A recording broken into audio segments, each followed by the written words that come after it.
Howdy do, the wife and I are out junking, looking around, when we came across this, which has apparently been here a long time. This is a Southern Pacific caboose, and for you young people who don't know what those are, they used to be towed behind trains starting in about, I looked it up, about the 1850s. They would use these as crew cars with sleeping berths and whatnot. And as a kid, we had 3 sets of railroad tracks on my grandparents' farm. And if you were to go look at a map of New York and go as far west as you can possibly go along Lake Erie, the last little hick town's called Ripley, and that's where my grandparents lived for forever. And these used to go by, and we would see these people always standing on the back, and they'd wave when they would go by. It was kind of a cool thing. And then in the early 80s, all of a sudden they stopped. They just started to disappear because the laws changed. They didn't have to use these anymore. So they faded from existence. This is a rarity you see in like fancy restaurants. Southern Pacific, I looked them up, 1865 to 1996 actually. This says 98 on the side.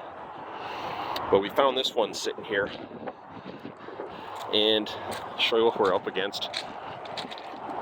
They used to actually bolt a building onto a flatbed car, and people would sleep on the flatbed car like a truck flatbed. It's a little windy, I apologize, but that door is welded shut.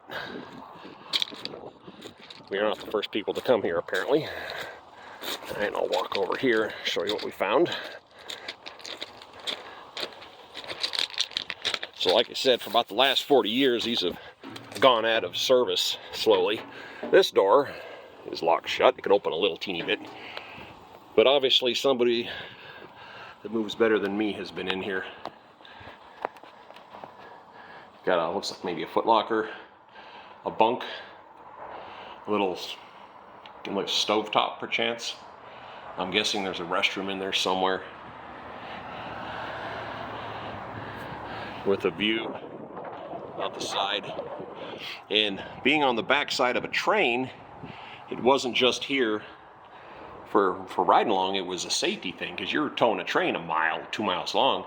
You could have all kinds of problems back halfway back down the train. You'd be a fire. One of your hubs can burst into flames from heat. You could have someone crash in. You wouldn't know because you got so much horsepower that you have no idea what's going on behind you. So the guy in the back was smelling and watching for damage or for problems that would communicate with the front, radios, flags, I don't know. But that's why that sticks out right there. Sorry about the wind. Try the other side. But that's why that sticks out, so they can see in the cold weather and at night is there any problems. And like I said, they would communicate the problems to the guys in the front. But I remember as a kid watching these all over the place and was really disappointed when they finally disappeared. I have no idea how long this has been here, but I'm going to go on a limb and say it's been a while.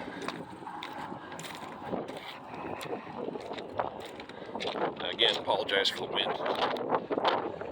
It's like 100+ degrees out here. Here we are on the back side. Southern Pacific. Used to have Burlington Northern, and then there was Santa Fe, and now you see BNSF, which is Burlington Northern Santa Fe combined. Sorry about the shaky video. I'm walking on tracks here, looking where I'm going. But that was today's little find. Like I said, I don't want to climb in there. I don't want to cause problems, but that's what the wife scouted out today. It's kind of a relic. These are very, very rare, especially in fairly decent condition. All right, we'll let you guys go.